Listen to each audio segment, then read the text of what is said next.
Raise some Cain. You gotta raise some Cain.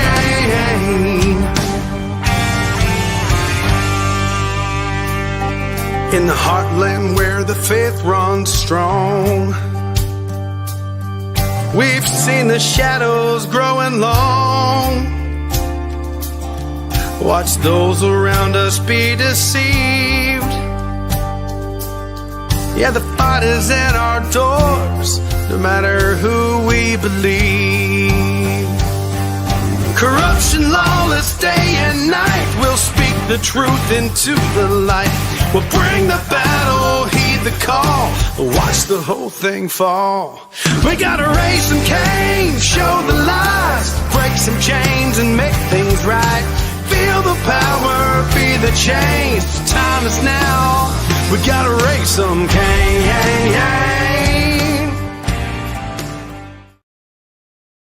Welcome to the Raising Cain Show, where we tackle the hard truths with heart, courage, and conviction.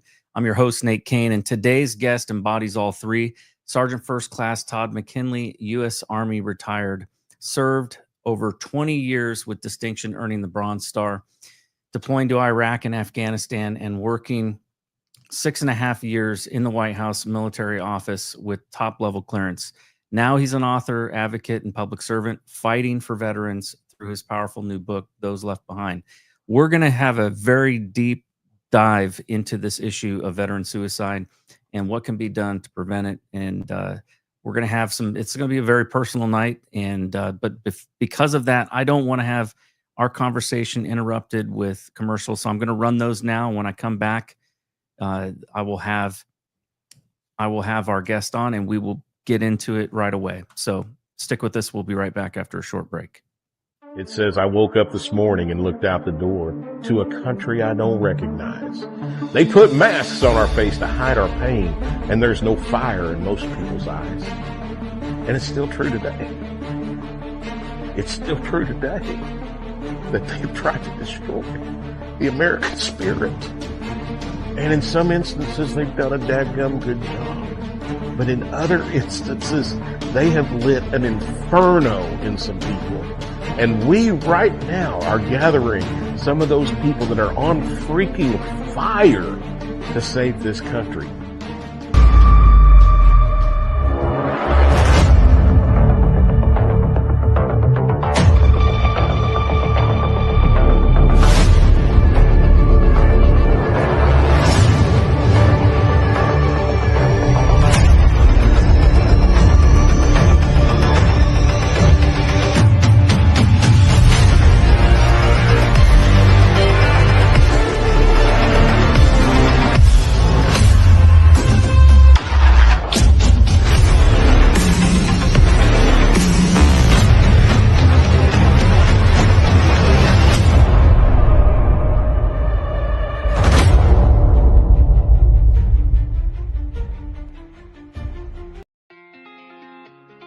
Increasing expenses have caused us all a lot of pressure these days, and it's affecting even the wealthiest of people.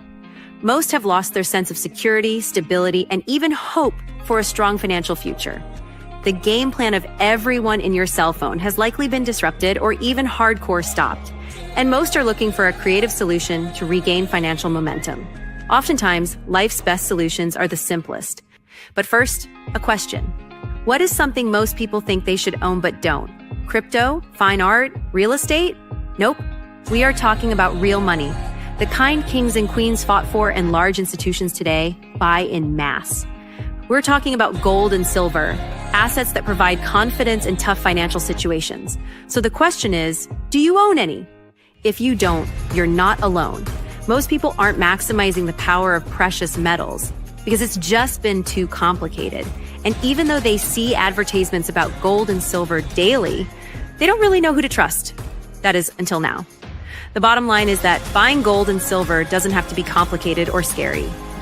There's a simple, better way to accumulate assets and create financial peace, headache-free. And this very minute, a new community of average people are seeing above average results to the tune of tens of millions in assets over the last few years. This system is tested, it's simple, and it's not an experiment. To date, it's helped more than 80,000 people bring hope back into their lives. It's invitation only. And right now, this new community has accepted a challenge to give away as much free gold this year as possible. Curious? Learn how to get your free gold today. Check out the next step to get the details.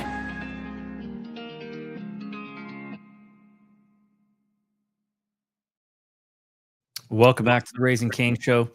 Folks, let us welcome Sergeant First Class Todd McKinley, U.S. Army retired, to the show. Todd, thank you so much for joining the show. I think this topic of veteran suicide is something that absolutely needs to get more attention because it is still, in my opinion, it's a major problem, but I think it's epidemic proportions within the military compared to, pretty much everywhere else.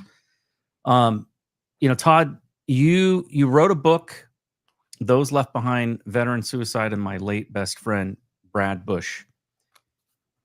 I'm sure it's a deeply personal book, and I definitely am looking forward to reading it.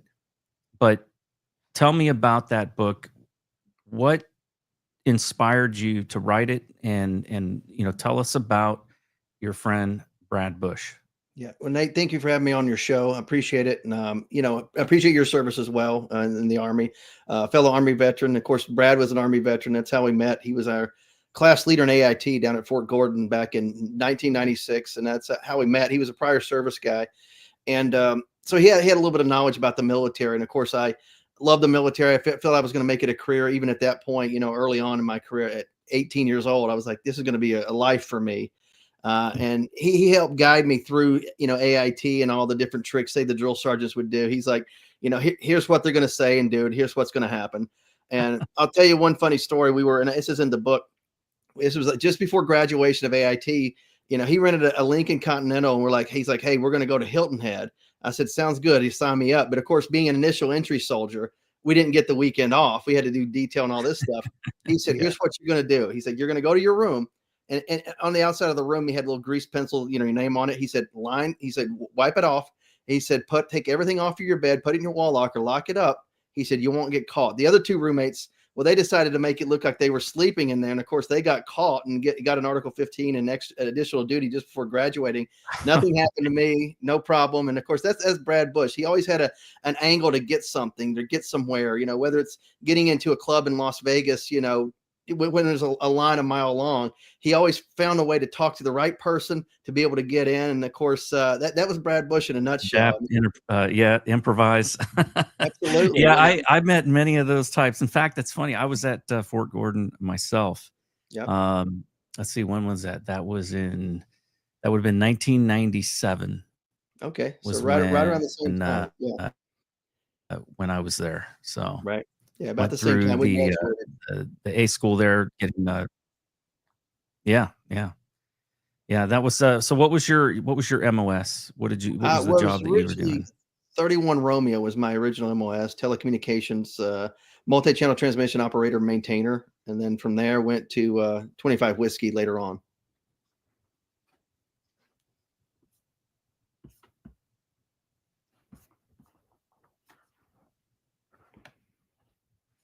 Hold on, I'm having some signal interruption here.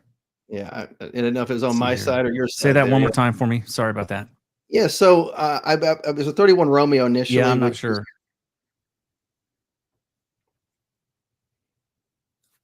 I'll wait. Go ahead. You can hear me. Yeah, so then later on it transitioned to 31 Whiskey, then 25 Whiskey whenever it became a 25 series. I don't know why they realigned it, but the Army does that ever so often with MOSs.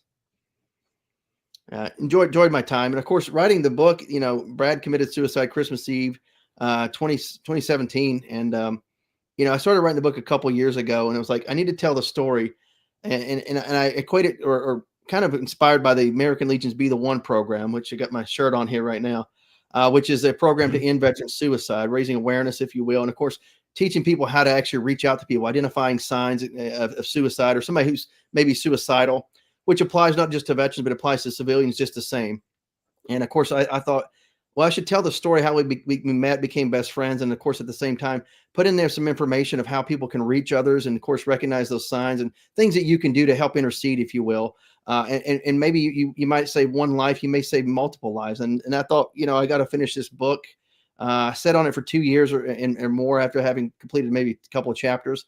And there was a couple of young girls, Carrie Carpenter's was the mother, but her daughters, Ellie and Anna, I mean, they were working with me, trying to help spread the word with Be the One, handing out flags and all sorts of things at different parades. And of course, they come up with this idea of doing those little rocks that people do artwork on. And of course, they put the QR code on the back. And of course, that inspired me to finish the book. And of course, Ellie Carpenter, she's 13 now, but she was like, I think 12 at the time whenever she wrote a chapter for the book. And of course, Anna helped come up with the title of the book. I had a good working title, but she helped me come up with the title. So, a 13-year-old and a now 11-year-old helped me, inspire me to finish this book. So what do you see as the root causes of veteran suicide epidemic? I mean, it is different. There Right. seems to be a lot more of it that happens within veterans than, with other, groups of people. Do you see is it the difficulty of military life? What are the statistics for folks? Is this happening to them while they're in the service or out of the service? Yeah, I think a lot of it, and of course, a lot of first responders also. I think there's higher suicide rates with first responders as well. It's people seeing the death and carnage, if you will, and of course, you get into situations like, say, you get in a firefight or what have you, and your buddy's right next to you, somebody you've been joking around with, BSing the day before, just maybe minutes before, and the next thing you know, they're no longer there, and you couldn't do anything to save them, and that was your best friend, and he helped save your life just 2 days before. Now all of a sudden he's dead, and you blame yourself, if you will. I think it's the survivor's guilt, Yeah. is one of the terms, I believe.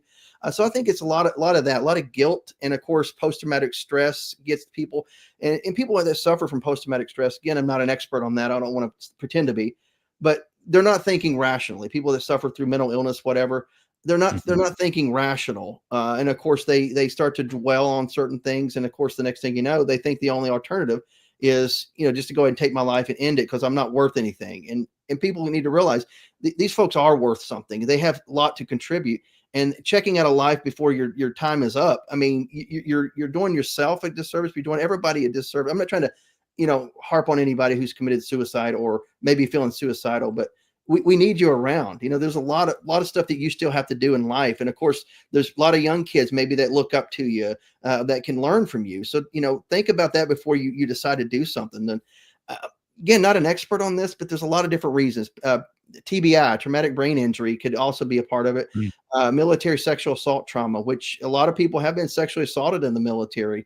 And of course, a lot of it just kind of goes either not reported or at the same time kind of brushed over, depending on who the person that was the perpetrator. The higher the rank, the easier it is to hide behind. And so a lot of different reasons there. And of course, we need to shed light on it at the same time, root out a lot of some of those causes, if you will, especially sexual assault trauma. We can easily nip that in the bud and eliminate those predators from the military really easy, but we've got to want to do that. Yeah. One of the things that I've seen, my own experience, I was stationed in Korea back in 1998 and was basically one of the first on scene to a soldier who had committed suicide. And it turned out, and this was unfortunate, but it was often the case, his wife had left him while he was there, separated for a year. And it was nobody saw this coming. I mean, this kid was one of the, he was one of the happy-go-lucky, very funny, great personality. But then, he found out this news, and next thing you know, he was complaining of a backache and got some pills and took them all. Wow. Yeah. And, I think back to even to my own experience of, family separation, it was difficult. I remember being there during Thanksgiving, and Thanksgiving, I was, there for a whole year. So, but Thanksgiving was like, I would say even more than Christmas, that was like family time. Right. And it was my first time ever having Thanksgiving alone. And I remember I got stuck on guard duty because the guy who was supposed to relieve me got drunk, passed out. And so I had to cover his shift too.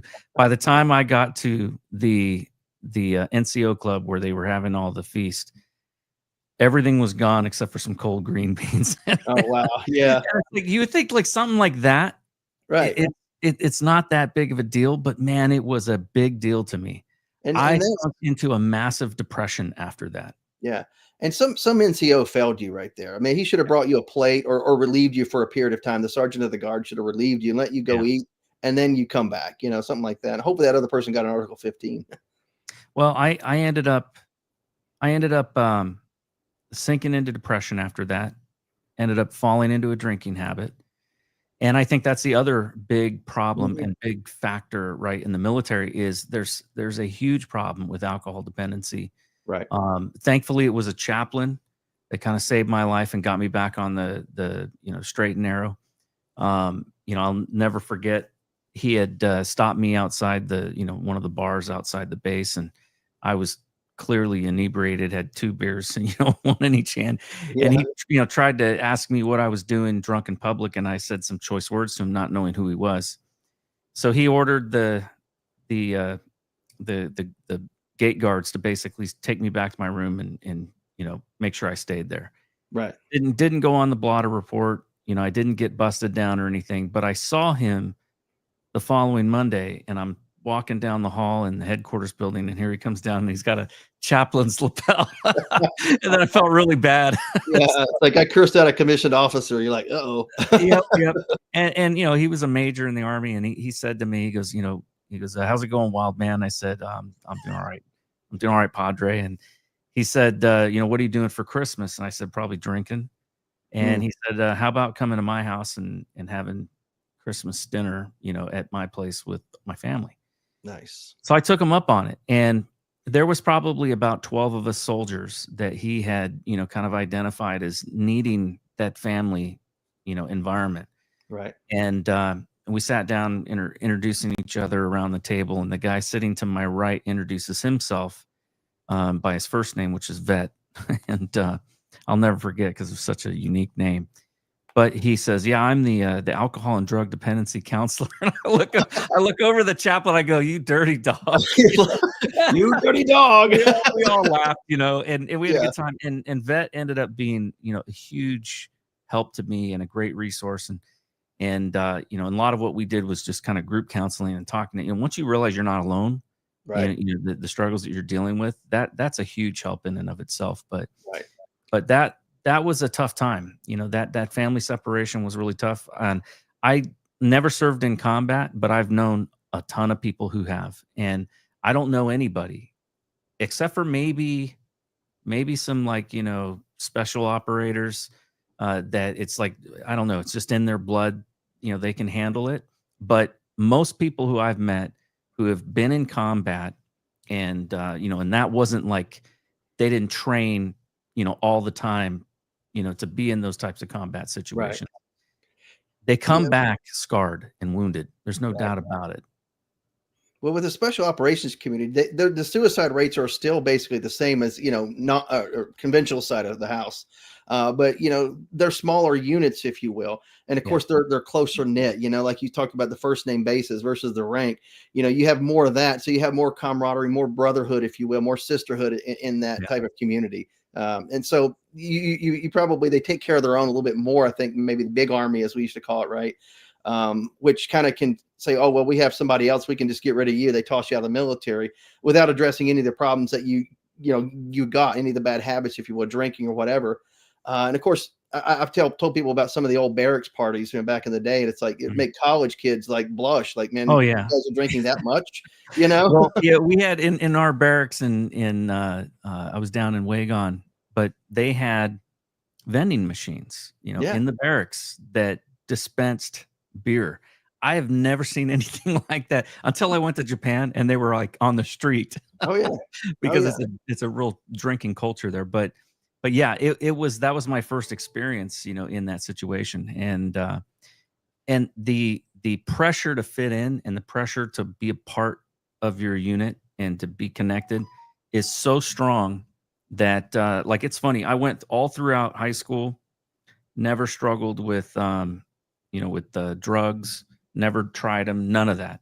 Right. Joined the Army, and I, for the first time in my life, experienced peer pressure like nothing I'd ever, experienced. Right. Because you don't, especially in a foreign country, all you have is your unit. And if you can't connect with them because, you're trying to be sober or whatever, that makes it much more difficult.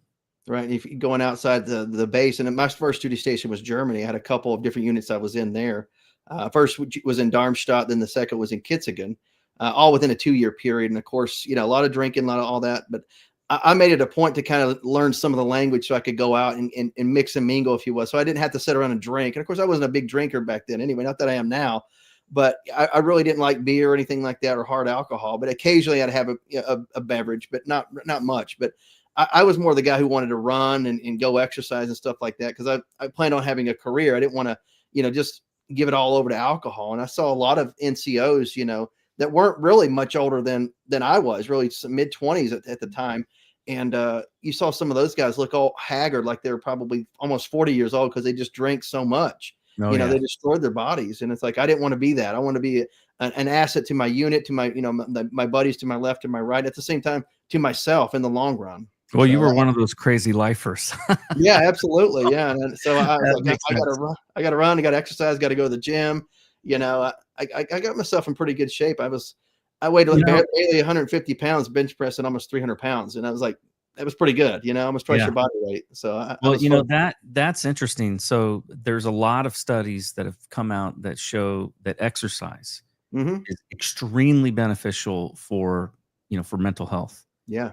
Your body produces all kinds of, it basically tends to balance out your hormones and all of that too, by getting, that kind of exercise. So that probably, I'm surprised that there's not more of, of that sort of, I'm surprised that doesn't lessen, the amount of suicide, but clearly, it would be far worse if you didn't have soldiers exercising. And I would imagine that probably when soldiers get injured and they find themselves, kind of like out of their place, not really having a purpose anymore and things like that, it probably, I would imagine it is a higher risk at that point. Right. I would imagine so. So tell me about Brad. How, you mentioned about how you met him. Were you connected in his life at the time that he took his life? Absolutely. And, we were best friends for basically since, AIT December of, I arrived Fort Gordon, December 5th, 1996. And within a couple of days we were signed to our classes, and that's whenever I met him. So I think I may have met him on like the 12th or something like that. Cause there was, in between cycles or whatever. And by the time you get assigned, so from that point on, best friends. And in 2018, I was running for Congress. So back up to 2017, I'd announced in September that year. And I was in DC, visiting some friends and going over to some Christmas parties. And I talked to him on the phone, and I was actually about to do a radio interview. And I thought to myself, I'm like, he doesn't sound right. The last couple of conversations where he was a little distant, he was a little off, wasn't his normal self, but he had gotten down a couple times in the past. And I chalked it up to that. I said, he's probably just down right now. He's going through some stuff. He was married at the time. He was kind of going through a divorce. And of course, living in New York at this point, his wife was back in Chicago, had lived in New York for a few years working. So commuting back and forth, kind of going through a divorce. He would drink fairly heavily. And of course, that was one thing we would do together. We kind of go out to some bars and this and that, but we wouldn't get too crazy, but he could put it away. And I think by the point of 2017, he was drinking a lot and he was doing all sorts of other drugs, and he wasn't quite in his right mind. And I know that. And of course, I sensed there was something wrong. And I thought to myself, I should get on the train and just go up to New York. We'll spend some time together. But then we kind of talked, and he's like, no, I'm good. He's like, come up for New Year's. And I was like, yeah, I'll come up for New Year's. We'll hang out. We'll do like the touristy, Times Square nonsense. And then we'll just go out to some other places. And then of course on Christmas Day, I forget what time it was during the day, I got a call from a mutual friend of ours up there who, she had gotten notified because he was one of his emergency contacts in New York. And he was dating her at the time. I'm going through the divorce. I mean, I'll put that out there. But she said, she got the call from the NYPD saying that he had committed suicide. Could she come down and identify the body? And that's what happened. Wow. Yep. That's so sad. Yeah. And he had hung himself in the bathroom, just had gotten into an argument with somebody. And of course, I think he just went in there and he was set off. He was apparently really drunk and probably had some other drugs in his system. processing whatever was going on in his mind, and he just put a belt around his neck, and that was it. What are the statistics right now with suicide and with substance abuse too? Yeah, well, substance abuse, I couldn't tell you. I've not done much research on that, but the numbers are anywhere between 17 to 22 a day. I know that was a study several years back, but we in the American Legion and of course veterans community, we still say 22 a day. That's kind of the number we go to because it's usually never the lower number. So I think it's probably around 22, maybe slightly less, but one is way too many for sure. Absolutely. And of course, what we can do, say in the veteran community, if we can find ways to reach people, to identify the issues, that can also apply to the civilian sector just the same. It doesn't matter if it's a veteran, a person that's thinking about committing suicide, regardless of how they got to that point, aren't thinking clearly for one reason or another, whether it's, mental illness, PTSD, a TBI, or some sort of other trauma, they're obviously not thinking clearly. But if we can reach a veteran, we can still reach a civilian just the same. So that's why it's very important to back programs like, say, the Be the One program or other civilian efforts. And of course, if you can reach one, obviously you've accomplished something. But the idea would be to reach as many as we can, or all the people who may be contemplating suicide. In talking with various soldiers that have gone through, mental health crisis and got through it, right? Is there something that you found is extremely helpful, or something that kind of separates those that go down that road of suicide versus those that pull back from that? And I think Right. all of us have probably at some point in our lives have felt like, man, I wish I was dead. And they say that's a difference between that versus, saying I want to kill myself and planning it out and everything. But what is it that you think is the breakdown where we lose soldiers and we and not just soldiers, but even friends and family? What is it that drives these people, to that place of hopelessness? And Well, what is it that gets others out of it? Right. I don't want to try to get in the head of somebody who maybe is feeling suicidal, but I think some of it may be, they feel like they're hopeless. Nobody really cares. And I think if you just talk to somebody, pat them on the back, give them a hug, let them know that they care, that they matter. And at the same time, if they are about to commit suicide or they have the means and they have a plan, don't leave that person alone. Get them to some help. Don't sit there and say, oh, we can get together next week and we'll discuss it. Well, guess what? You're leaving that person alone for that entire week to think about suicide, to think about, oh, this person blew me off. They don't care either. You reach out to them, talk to them. And then of course, if you feel that they're on the verge of it, get them the help that they need. If you can't get to them right away, figure out where they're at and call the police or first responders in that area, whatever you need to do to reach that person, because it could be just in that one moment that they, decided they want to do it. And of course, had they waited an extra couple minutes or 10 minutes or an hour, they may have said, you know what, I'm not going to do it. Something could have happened that would have, put them on a different path. So don't leave the person alone. And of course, ask people how they're doing. And of course, in the American Legion and other veterans organization, we do what are called buddy checks. Call that person that you have maybe seen at a post meeting, or you haven't seen out in public in a while, or that maybe they lost their wife or, a loved one. Hey, how you doing? I heard that, you lost your wife, I'm really sorry about that. What can we do for you? We're here for you. And don't just say it. Actually mean it. And if they say, hey, can you help me do this? Don't blow them off. Go do whatever they need you to do. Don't be scared to sit there and say, hey, I'm going to be the one right here, right now. And don't do it to try to be a hero. Don't do it to pat yourself on the back. Do it because that human being means something to somebody, even if it's a person you don't even like, who slighted you and cursed you out. That's a human being that's valued because somebody loves them and somebody needs them around. So bear that in mind before you sit there and just blow somebody off. Yeah, I think we can all use a little more understanding. Right. We don't know what's going on in somebody's life. We don't know what stresses they're dealing with at home. Right. We really have no idea. And never just say they're just crazy or they're unhinged. Yes, they may be unhinged or they may be temporarily not in their right mind. But don't just say that's, what's wrong with them and blow them off and steer clear of them, because they may be suffering something you have no clue what's going on, and you wouldn't want to wish that on your worst enemy. And so, and now I get it. You don't want to put yourself in a situation where you put yourself in danger or harm's way. but there are things that you can do to get that person to the care that they need without jeopardizing your own life. Yep. Tell me about some of the civic engagement that you've been involved with in this, and what you mentioned, American Legion. What programs are you doing, and what have you seen? Tell me some of the success stories that you've seen. Well, I can tell you in our own department of Tennessee, we call them departments versus state.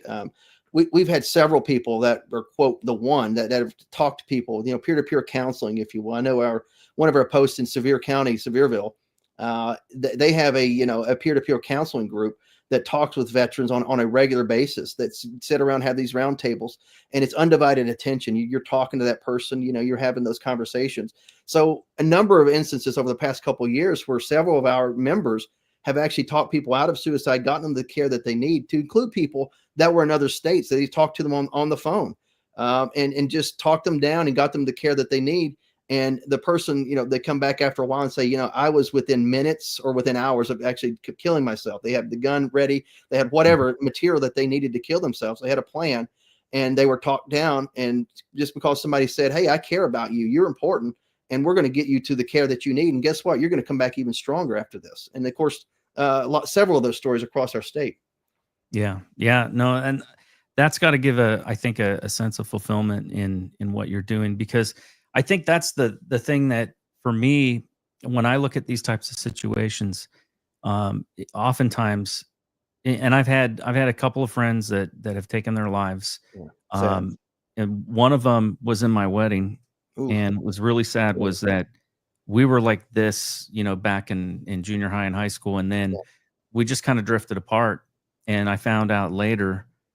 And, the sad part is that, he had gone down this long road of mental illness and ended up taking his life, and I think, if I had been in his life, if I had the opportunity to talk to him and encourage him, would that have made a difference? And I think it probably would have.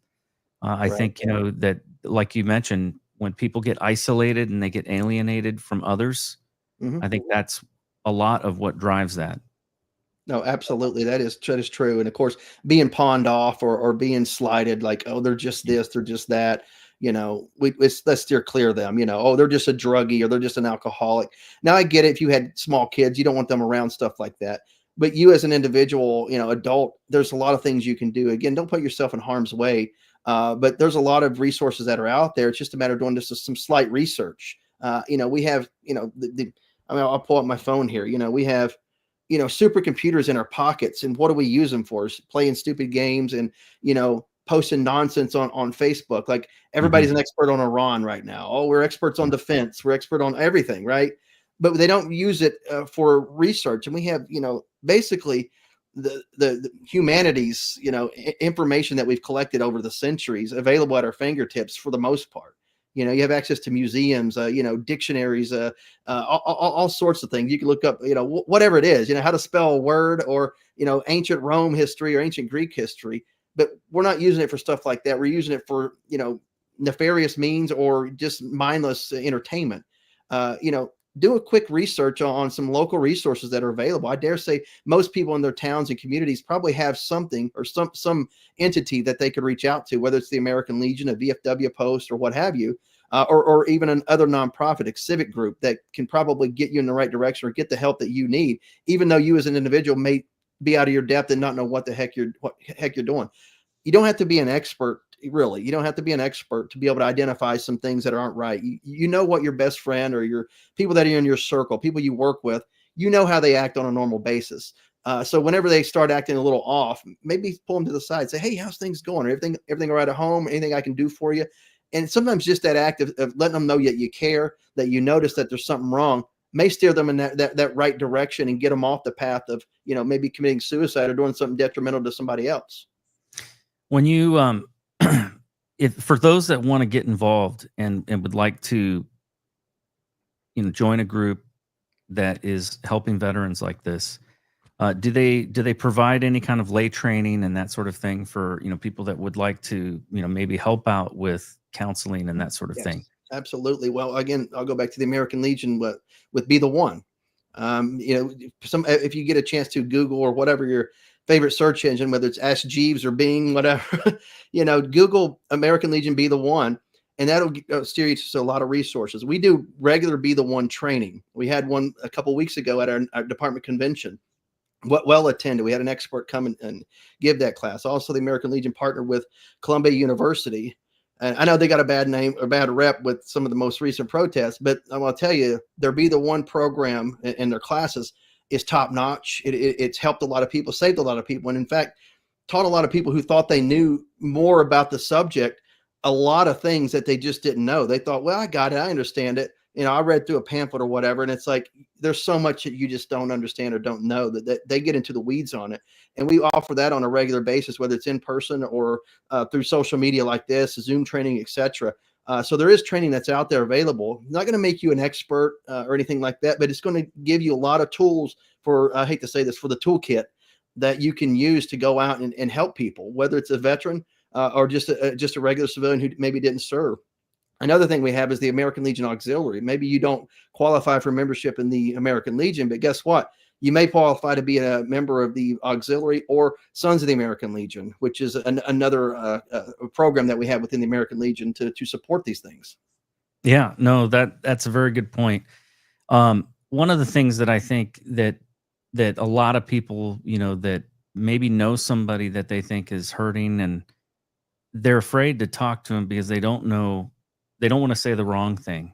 Right. And I think that's part of it. I think that when people get to that position, that place where they are already kind of alienating themselves, right? Right.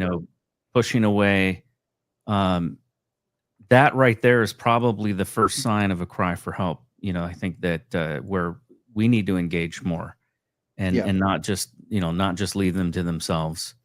But obviously it takes a bit of care in what you say to the person. You could say the wrong thing and push them over the edge.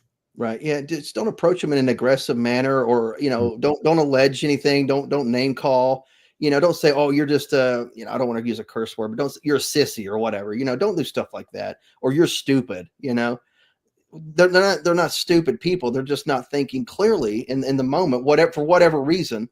They're not stupid. So don't call them any names, because you're just going to push them in that direction. Let them know that you certainly care. You use empathetic words, if you will. And of course, at the same time, if you feel that they are absolutely going to do it within minutes or within hours or days or whatever, don't leave them alone. Get the care that, that they need, even if it means calling 911 or the suicide crisis hotline 988. People can remember 911. 988 is a number to remember for that. And if you're a veteran or the person is a veteran, press the number 1. That'll get you to an actual veteran crisis counselor who's been in those situations, who's probably actually been suicidal themselves, and who has some fairly good training. And they'll be able to talk you down, get you the resources that you need, whatever the case may be, get the care to you. If by chance you can't get that person to leave where they're at, they can get responders to you. It may take a little while. It may take you some time to sit there and talk with them on the phone, but they're not going to let you down. They're not going to leave you alone in that moment to just flounder on your own. So just remember that there are people there that can help you. What can people who have loved ones that are in the military, maybe some other state or some other place in the world, what can they do? Well, I can tell you, yeah, I mean, of course, now that, whenever you and I were in the Army way back when, it was, if you could get the CQ phone or the DSN line or maybe an occasional calling card, which Mars system. yeah, you get remember that you get a 100-minute phone call or calling card from the PX that, counts every 3 minutes as 1 minute or whatever. So you don't have much time, but you can call people on the phone nowadays. You can email, Facebook, chat like this. I mean, you can talk to somebody around the world just doing this, a Zoom call, whatever. Just have a chat with them, let them know you care. I remember being in Iraq and Afghanistan and being able to get on a computer or pick up a phone and being able to just call around the world. Hey, I'm good. Everything's fine. And I get it. You may not be able to call a theater or something like that, but you can send an email, and at some point they're going to have access to that email or that social media page. Maybe you don't want to give away where they're at, or they don't want to give away where they're at, which is perfectly fine. But send that message to say, hey, we care about you. We're thinking about you. And of course, you're going to be back home in no time, and we're going to get back to normal. Things like that, just let them know that you care and stay in contact. You reminded me of something. I remember when I was in AIT, we had a bunch of letters, or they were like cards, Right. for like Christmas Right. delivered to us, and they were, handwritten by, by random people. Yeah. Church And groups and stuff. yeah, Yeah. and I'll tell you what, that meant a lot to me. I was there for almost a year by myself, and my wife eventually was able to come out, but it took like 6 months before, she was able to come out. And Right. that was a tough time. And getting those letters, it did mean something. It was like, wow, this is pretty cool. Yeah. And Absolutely. those little bits of words of encouragement and that sort of thing. Right. So I would recommend, folks, look, if you have a church group, or if you have a if you're part of the American Legion or VFW, and there's other groups as well, Sure. you find out what you can do, because you'd be surprised. Sometimes it's the smallest little thing that can make that much of a difference in somebody's life. In my Absolutely. case, it was a chaplain who, instead of, busting me down, he recognized something was wrong.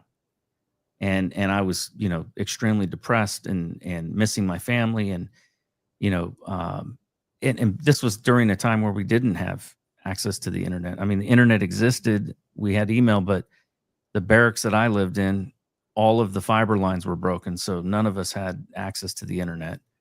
We didn't, email wasn't really a thing as much back then.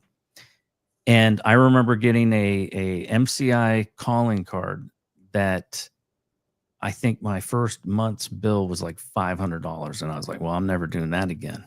Right.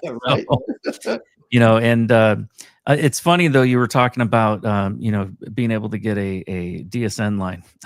Classic. Right. This is kind of a funny story. When I was stationed in Korea, I was down at Daegu at Camp Walker, and we were doing exercises, and I was the guy. I didn't have a sergeant, so basically I was like a specialist E4 in charge. Yeah. Right. Yeah. Spec 4 Mafia. Classic. That's right. They run the Army. That's right. So I was basically running the shift, and everybody wanted internet, and I was the guy who could give it to them. Of course. Yeah. Oh yeah. Man, I had the most advanced trading system going. Oh yeah. And it didn't matter what your job was, there was something that you could provide to me, for me taking my free time to run lines out to your tent.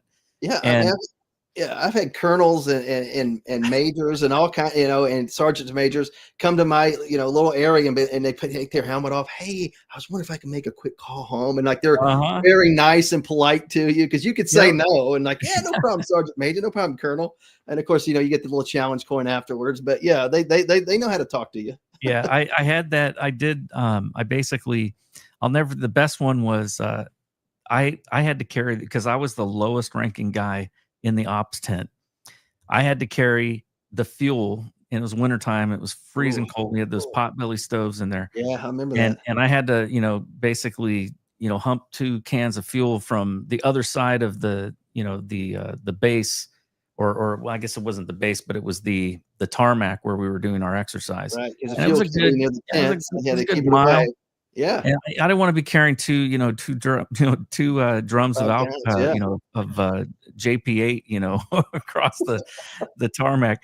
But I ended up talking to the guy who was the fuel guy, and he said, hey, can you hook me up with internet? And I said, sure. Can you make sure I never have to carry another can of gas? And so he did, man. He took care of me. These are the MASH moments, by the way, in the Army. It's real. Yes. Same thing with I'll never forget the cook. This guy, like when you're in garrison. Hey, I got some Pop-Tarts. He'd have something. Right. The food, you're stuck with whatever their recipe is, and they can't deviate from it. Right. You got these recipe cards. They had the famous SOS. And I didn't want SOS. Chip beef, cream beef, for those of you that don't know what SOS means. And but I wanted real biscuits and real country sausage gravy. Yes.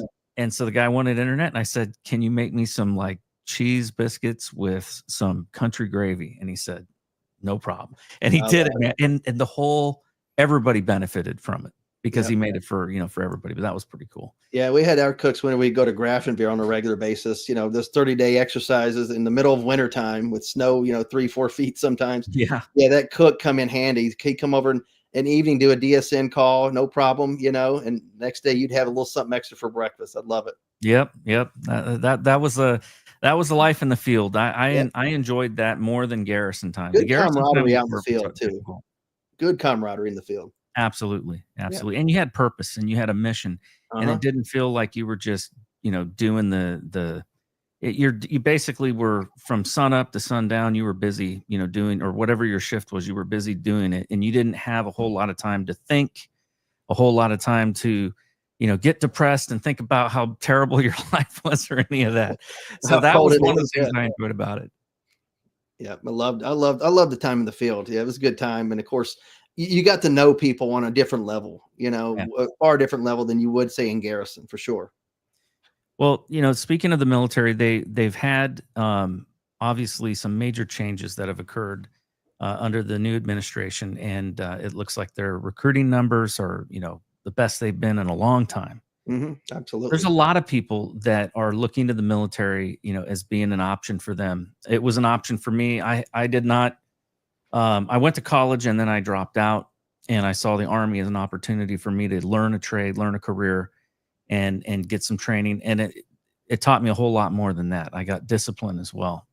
Right. And, and really saw how I could overcome things more so than I did in any other time. And just from the exercise routine, I remember when we did our first long run, and I thought, there's no way I can keep going. The next thing you know, I'm done. And I ran, like 2 or 3 miles, and I was like, wow, I didn't think I could do that. Oh, yeah. So, there's a lot of really good things. What would you say to those who are looking at the military or looking at service, or public life or public service? What message do you have to people like that? Yeah, no, if you're thinking about joining, say, the military, do your research on all the branches, the different types of jobs that each branch offers, see where you fit, see what you like. And then, of course, it's not for everyone, but it's going to help you in a long run, especially if you're a young kid coming out of, say, high school and you're not going to go to a college or university. Here's a way to get college money. At the same time, get those skills that you just talked about. Of course, get the camaraderie, those lifelong connections that you can always reach out to. And at the same time, that discipline you talked about. And of course, you're ready to come out and conquer the world, whether it's say go to a trade or whether it's go to college, university. You can do that while you're in. That's what I did. I got almost got an associate's, but I was like, I held off on taking college algebra, because I knew I didn't do good in school. So I went on and got my bachelor's degree, and then I got a master's degree, but kind of regretted not getting that associate's because I felt like I quit a little too early, but I feared algebra. But don't have a fear of joining the military, because it's the fear of the unknown. They're not gonna kill you, if you will, in training. Hopefully not. These are people there that are trying to get you from point A to point B. They care about you. Your drill sergeants may yell at you, but guess what? There's a reason behind it. But after all that, there's so many things in the world that you're going to see. I mean, I've been to 30 some odd countries. I got to serve at the White House. Been in multiple motorcades with presidents, vice presidents, and been on helicopters sitting right behind the vice president. A little guy from Sullivan County, Tennessee, got to do that. And, have those conversations right in the Oval Office on a couple of occasions, or the Situation Room. And it's like, this is where it all happens. And it's like, you're here. You see it on TV, you see it on movies, and it's like, but I'm right here right now. So you never know what's going to happen whenever you join the military. There's so many things that are out there that you just don't know. But don't have fear whenever it comes to that. How can people get involved with what you're doing? Do you have a website? Where can they go? Where can they find out more information? Yeah, you can go to toddmckinley.com. Of course, my name's on the screen, TODDMCKINLEY.com. On there, you can purchase the book. It'll direct you to Amazon, or you can go to my blog where I talk about a lot of different things. Or you can go to, say, the American Legion website, legion.org. TennesseeLegion.org. We got different resources out there, a lot of information. So there's a lot of places you can go to help, to get involved, find out what your strong suit is, your specialty, if you will, and find you a place and apply that. And I think you're going to help humanity. You're going to help save somebody's life if you do that. Absolutely. In your work, have you had much experience or much interaction with homeless vets? Not necessarily direct contact, but we have done a number of situations where you go out to shelters or whatever, and you offer food, blankets, stuff like that. But I haven't done anything directly with homeless veterans or homeless in general, just other than occasionally donating some things. But that is something we're going to focus on here in the state of Tennessee. And the other day, like I said, before we started the show, I launched a commission. It's Tennessee's commission, Be the One Commission to End Veteran Suicide. We're also going to do another project called Project 316. And that's going to be end of life care for veterans who maybe aren't enrolled in, say, the VA or the equivalent at the state level. And homelessness is going to be one of those things that we're going to kind of roll into that as well, because those are a lot of the folks that we're trying to help. Because we've had in recent years, we had a veteran who, again, wasn't enrolled with the VA or Tennessee equivalent, and he was basically cast off to the side to basically die out on the streets. And of course, if it wasn't for some Legionnaires, this person wouldn't have even been able to lay in a hospital bed for the last few days of his life. And we're going to focus on stuff like that, going to go out and identify these different populations and maybe try to get them some care as best we can. Absolutely. I think that's so important. Yes, sir. I think back to, it was, when was that? A couple years ago, when you had in New York, there were homeless vets that were, staying in hotels, and they were kicked out to make room for illegal aliens. Yeah, of course. Haven't done anything for this country. I was so furious. I actually contacted a member of Congress and talked to him about it, who was on the Veterans Committee, Veteran Affairs Committee, and he said, yeah, we're taking care of that right away. The issue was that the VA wasn't paying, basically I think it was Department of Health and Human Services was paying more money for the, illegal aliens than the VA was paying for housing for homeless veterans. It was absolutely shameful. So I'm glad to see that some of those things are changing. Yeah. I've certainly seen an improvement in veteran care, and I think that they're doing a lot better considering where they were, say 20 years ago. I mean, when I got out, they didn't even bother to even tell me about the VA. Yeah, of course. But you have to think about it with the services that we have, say, through the VA or maybe other departments or agencies. It's because of veteran service organizations like the American Legion, as an example. And I know some people probably went to school and say the GI Bill. That was written by a former past national commander, Harry Comer. I probably mispronounced his last name, but he wrote the first GI Bill. And of course, Congress was getting on board with it. And then the VFW was like, hey, we're going to get on board. I think they tried to take credit for it, which is fine, whatever. But the first GI Bill was written by the American Legion, and we have it actually in our national headquarters. You can go check it out. It's written on Mayflower Stationery, Mayflower Hotel, which is still there in D.C., right there in Connecticut and 16th Street. I've stayed there a couple times. So that stuff like that. You wouldn't have a lot of these benefits. We wouldn't actually have a VA if it weren't, say, for veteran service organizations. So there's a saying: there's strength in numbers, especially whenever you talk about lobbying to a legislative body like, say, Congress.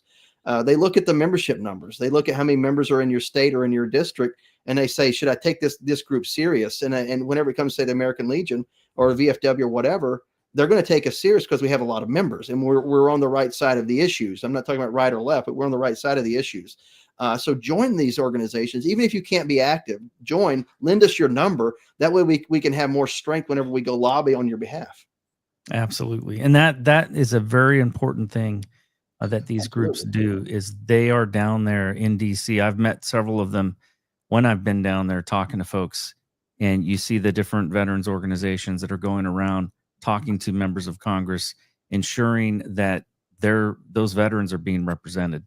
I think that's very important. Because you got to think, I mean, you probably walked through the halls of Congress on a number of occasions, those House and Senate office buildings, and any number of groups are there on a daily basis wanting, their 5 cents or their $20, whatever they're lobbying for, they want theirs. We need ours at the same time. And those who serve this country, especially those who shed blood or what have you, they definitely deserve, their bite at the apple. They deserve their $20 or whatever the case may be. I'm not trying to downplay it. They deserve it before some of these other organizations or groups, especially anybody who's in the country illegally. If anything, we learned from the exposure of what was exposed through USAID, some of these crazy things that we've been paying for in other countries. Yes. Just absolute nonsense. We've got to take care of our vets. Right. And you had veterans who were dying, say, of, Agent Orange exposure and stuff like that. And they lied about that for decades, So, and it takes people continuously lobbying and fighting those fights in the halls of Congress or in your state legislature or even at your local county commission, whatever the case may be. Fight for everything that you deserve and that you've earned. Nothing more, but fight for that. And then join these organizations. It's very important to do that. Show us your book one more time, and we're hoping the cameras will pick it up right. There we go. Left Behind. Those Left Behind. Folks, check out the book. You can go to Todd McKinley? ToddMcKinley.com, or it's available on Amazon as well. And the other thing is, if I always like to ask the question, in my show, is kind of like a final question.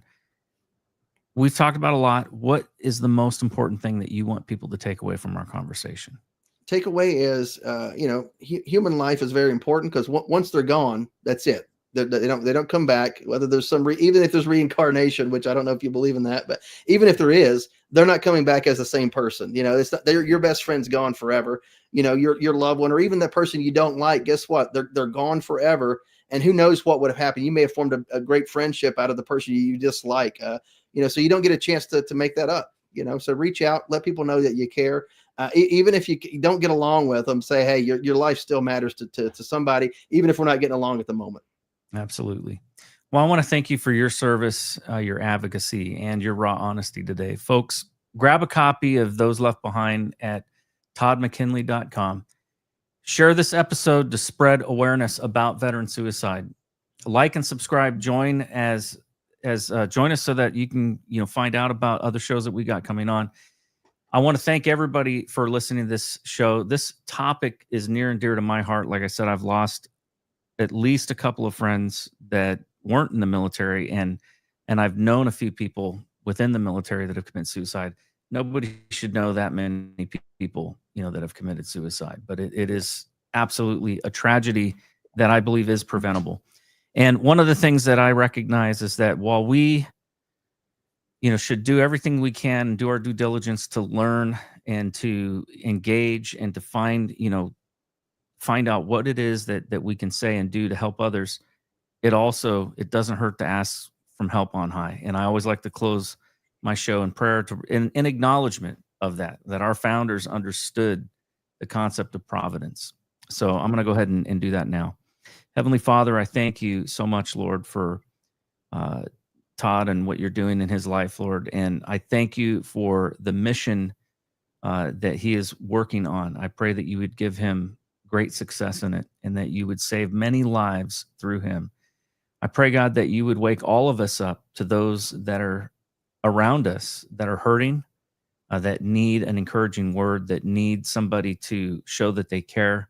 I pray that you would help us to become more aware and braver about reaching out to those around us that we know are likely hurting. And I pray that you would give wisdom to our leaders within the military, that they would, and within the VA Veteran Services, that they would discover successful paths at bringing healing to those whose minds have been damaged from combat or from the different difficulties within the military life.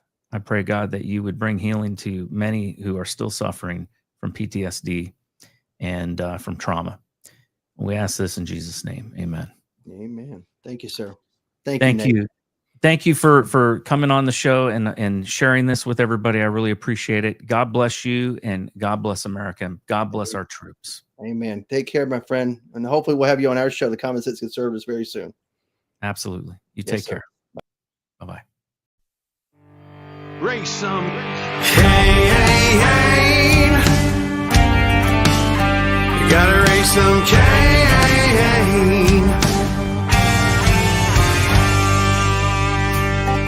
In the heartland where the faith runs strong, we've seen the shadows growing long. Watch those around us be deceived. Yeah, the fight is at our doors, no matter who we believe. Corruption, lawless day and night, we'll speak the truth into the light. We'll bring the battle, heed the call, watch the whole thing fall. We gotta raise some Cain, show the lies, break some chains and make things right. Feel the power, be the change, time is now. We gotta raise some Cain.